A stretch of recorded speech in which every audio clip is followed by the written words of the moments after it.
నేను ప్రస్తుతానికి నేను ఇక్కడ ఉన్నానంటే కొంతమందిని తలుచుకోవాలి. ఇదే ఇంతకంటే గొప్ప స్టేజ్ నాకు దొరకదేమో.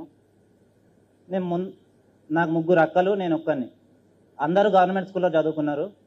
నేను ఇంటర్ చదువుకునే టైంలో ఫిజిక్స్ అండ్ జాలజీ సార్ నాకు ఇంకా గుర్తుంటారు.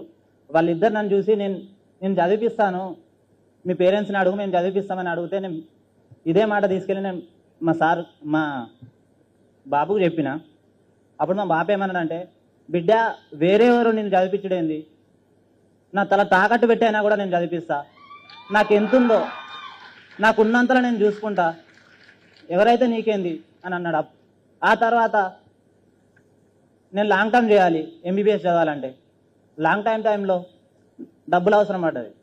అప్పుడు అక్క నేనా ఇద్దరు ఎవరో ఒకరో చదవాలి.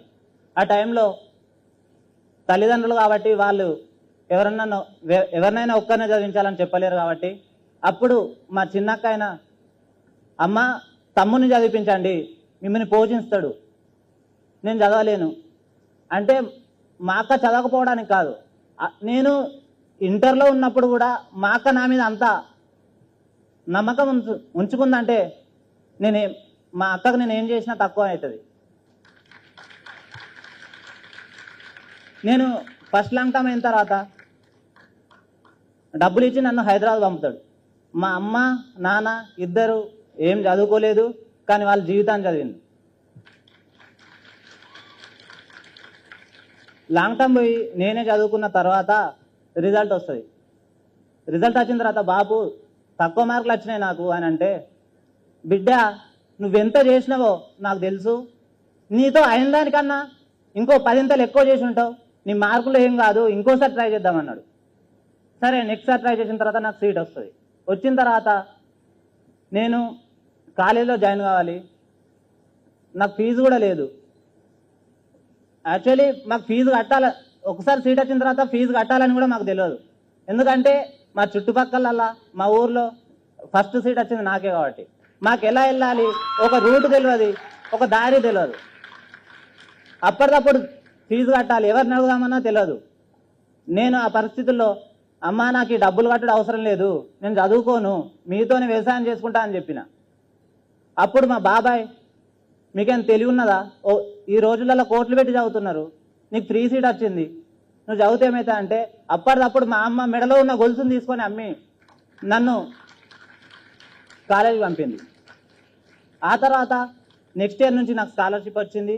ప్రతి ఇయర్ నేను స్కాలర్షిప్ కట్టుకుంటూ నేను చదువుకున్నా. నేను ఫైనల్ ఇయర్ చదివేటప్పుడు స్కాలర్షిప్ లేట్ వచ్చింది, నాకు హాల్ టికెట్ కావాలి, ఫీజు లేదు. అలాంటి టైంలో నా ఫ్రెండ్స్, ఇప్పుడు సీనియర్స్ లేరు, ఆ సీనియర్స్ ఏం చెప్పారంటే, అరే మా దగ్గర ఇంత మనీ ఉంది, మీ ఫ్రెండ్స్ నాదు అడుక్కో, కొన్ని అడిగితే వాళ్ళు ఇస్తారు, అరేంజ్ చేసుకొని ఫీజు కట్టన్నారు. నేను వాళ్ళకు ఖచ్చితంగా రుణపడి ఉంటా. ఇప్పటికి కూడా నేను కొంతమంది పేరు చెప్పాల్సిన అవసరం లేదు, వాళ్ళకు తెలుసు. మా ఫ్రెండ్స్ చాలామంది నాకు హెల్ప్ చేసిండ్రు, ఫైనాన్షియల్గా కానీ అన్ని విషయాలలో. ఇప్పటికి కూడా నేను మొన్న స్కాలర్షిప్ ఇచ్చినప్పుడు కూడా మా ఫ్రెండ్స్కి ఇచ్చిన. నేను ఫైనాన్షియలే కాకుండా మా ఫ్రెండ్స్ మొన్న బ్యాచ్ లంచ్ అయినప్పుడు ఇట్లా మీ క్లోజ్ ఫ్రెండ్స్ ఎవరైనా అడుగుతారు నన్ను, నేను ఒక్కరి పేరు చెప్పలేను, ఒక్కొక్క సందర్భాల్లో నన్ను ఒక్కొక్కరు చూసుకున్నారు. నేను నా సరౌండింగ్స్ ఉన్న ఫ్రెండ్స్ ఏంటంటే నాకు డబ్బులు లేవని వాళ్ళకు తెలుసు, నేను ఏం పెట్టలేనని తెలుసు, కానీ వాళ్ళు ఎగతాళి కాకుండా కూడా అరే ఈరోజు నువ్వు తినిపించాలి, మాకు సాయితే తినిపిస్తాడని మన హోటల్కి వెళ్ళిన తర్వాత అంత తింటాం. తిన్న తర్వాత అప్పుడు కూడా నాది కూడా వాళ్ళే కడతారు. నా ఫ్రెండ్స్కు నేను ఎంత చెప్పుకున్నా తక్కువనే.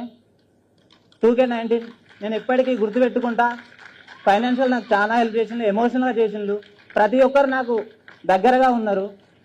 అదంతా ఎందుకు, మా ఫ్రెండ్ వల్ల, ఇది చెప్పాలో లేదో తెలియదు, మా ఫ్రెండ్ వాళ్ళ డాడీ ఎక్స్పైర్డ్ అయిపోతాడు. ఆ 2 monthsలో అరే నాకు ఇట్లా డబ్బులు అవసరం ఉంది, ఫీజు కట్టాలని అంటే మమ్మీ ఆ ఆంటీ ఎంత బాధలో ఉన్నా కూడా నా పేరు చెప్పగానే అరే కట్టు అని 2 minutesలో పంపుతుంది. Thanks aunty. నన్ను ఇంతగా మా అక్కలు మా బావలు అందరు మంచుకున్నారు కాబట్టి నేను ఇక్కడ స్టేజ్లో ఉన్నా. అలాగే ఇక్కడున్న పెద్దలకు అనిత మేడం అయితే మేడంకు నేను ఏం చెప్పాల్సిన అవసరం లేదు. ఎప్పటికి నేను Asim sir thank you and everyone.